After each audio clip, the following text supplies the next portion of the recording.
So Tony, Oleksandr Usyk, the fight's on. What can you tell us? He's an amazing fighter. He's the best cruiserweight in the world.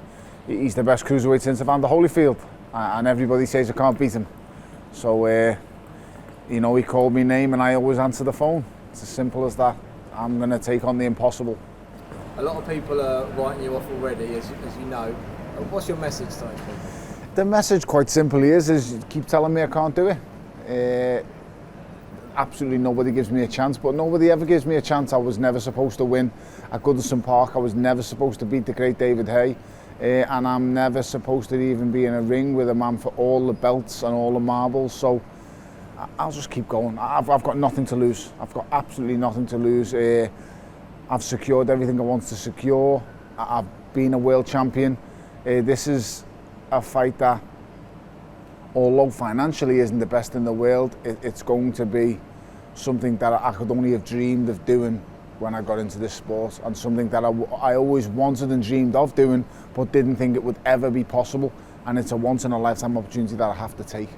How do you win? Do you outbox him or do you outfight him? There's no chance of outboxing him, so I have to knock him out. And I will knock him out. Believe you me, I will knock Oleksandr Usyk out mid to late rounds.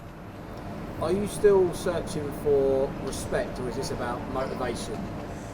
The respect, JT, in all honesty, doesn't really do anything for me. I think my peers respect me, which is the most important thing. The fighters definitely do.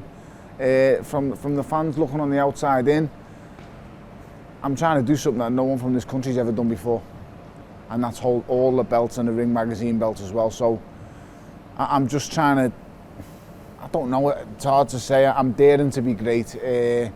I'm risking everything for a dream that only it looks like I can see. And we'll soon find out. You know, there's a few little minor glitches left to get over, but in my mind it's already done, it's set. The minute he called my name, it was done then. The minute he said my name, when he had all them 4 belts around his waist and his torso, and he held that trophy aloud, it was all done for me from there. I knew what I wanted. And I went out my way to make it happen. Is this the biggest challenge of your career? Yes, the biggest challenge in my whole life, without a shadow of a doubt. Why? Because he is the ultimate fighter. He's stylistically my worst nightmare. He's a southpaw. He's got a fantastic work rate. He's slightly bigger than me. He's younger. He's fresher. I don't think I could build him up anymore, to be totally honest. He's the monster that no one ever wants to go anywhere near. I believe he's a future heavyweight champion of the world as well. But I just think I can beat him. I know I can beat him. Are you at your peak physically and mentally? Physically, yes. I've mentally always been at the same level. I'm a very mentally strong person. I've been through an awful lot of things in my life that make me that way. I'm very resilient. Physically, yeah, yes and no, because obviously I'm 35 now, I'm nearly 36, but I physically feel great. Don't get me wrong, over the last few camps there's been injuries going into fights, but it's nothing that I haven't had to get used to, and it's nothing that every other fighter doesn't go through, so I'm not going to make any excuses. All fighters get injuries going through camps. Camps are very long, strenuous things, and this fight, I think it'll be a fight between 2 small heavyweights. And I just think you're going to see an amazing amateur boxer be shown the way by a very well-schooled professional fighter. Are you relishing being an underdog? I'm always the underdog, so that's nothing new once again. I was born an underdog. I was never supposed to do the things I've done.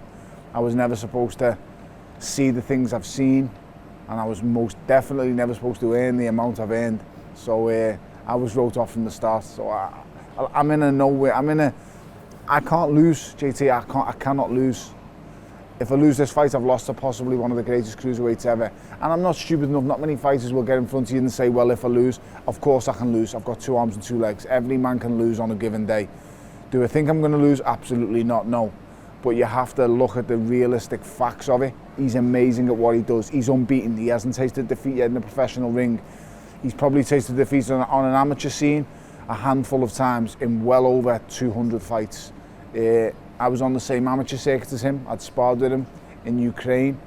He's a formidable, fantastic fighter. He's just so good at everything he does. But for me, he's the perfect amateur, and I don't believe he's the perfect professional. So what's your final message then to the people saying you can't do this? The final message is keep writing me off, keep telling me I can't, because you've been telling me for years, almost my whole career, and in this one, I'm going to prove you all wrong again.